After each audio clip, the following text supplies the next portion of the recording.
I'm Jim Supica, Director of the NRA Museums, and I'm here with the exclusive sneak preview of the NRA Museums exhibit in the NRA booth at the 2014 SHOT Show in Las Vegas.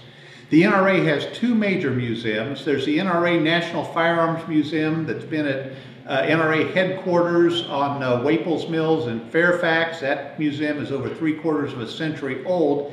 And just this year we opened a brand new museum at the Bass Pro Shops in Springfield, Missouri. It's the NRA National Sporting Arms Museum, and it is a spectacular new museum. Both the museums are open every day of the week, and there is no admission charge to either one. Anybody who enjoys guns, I know you'll enjoy either museum.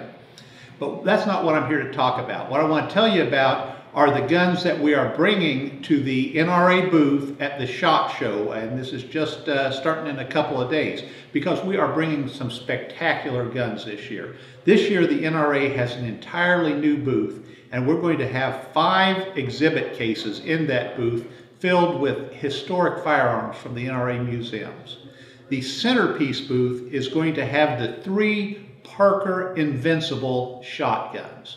Now, Parker traditionally in the early and mid 20th century was the finest maker of American shotguns. They were competitive with the great British and European double-barrel shotguns. And like all shotgun makers, they had various grades of guns, beginning with a fairly plain but very well-made field gun on up, more engraving, more decoration, better fit and finish, all the way up.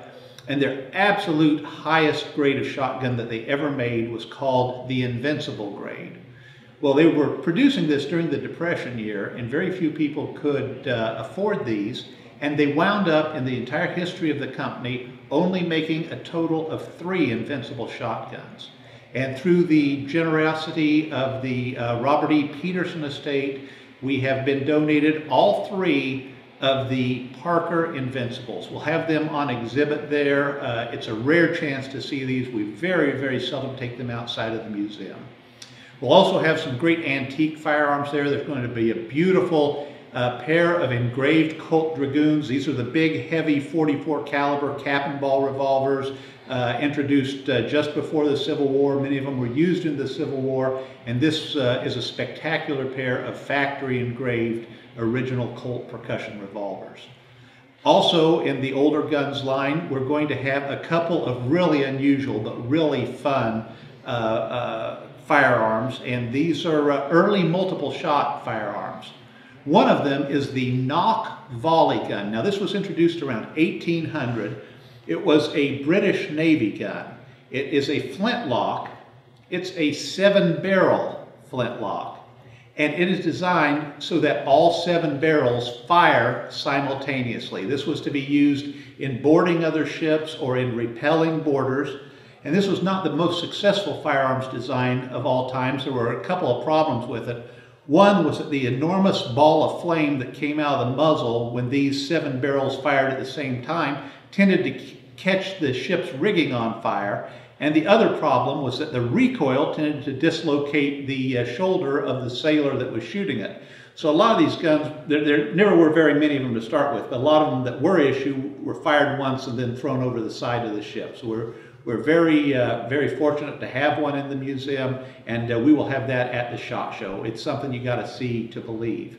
Along with that, we will have a very rare, very early repeating gun called the Bennett Haviland multi-chambered rifle. Now, this rifle, this was right around the time Sam Colt was coming up with the idea of the rotating cylinder for a repeater. This guy had developed a system where he had a series of individual chambers on a chain in the action of the gun, and you would twist a dial on the bottom of the gun, and you'd rotate a chamber into line with the rear of the barrel, have that round available to fire. After you fired that, you do that again, you'd be ready to fire another round. It's an unusual gun, it's fun to see, and it'll be there in the same case with the Nock Volley gun.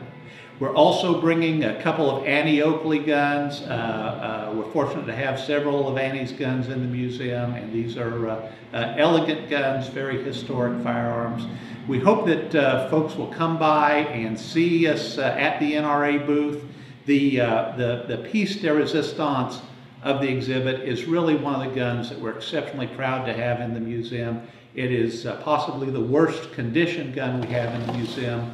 It's a modern revolver. It's a Smith & Wesson stainless steel J-frame revolver, but it's one that New York police officer Walter Weaver carried into the World Trade Center on 9/11 as he went in to rescue people. He never came out, but his gun was recovered from the ashes. He was a strong NRA member. His family wanted the museum to have the gun, and so it holds a special place of honor in the museum. And again, it's a gun we very rarely travel with because of the esteem with which we hold it. But we will have it there at the NRA booth in Las Vegas at the SHOT Show. I hope to see you there.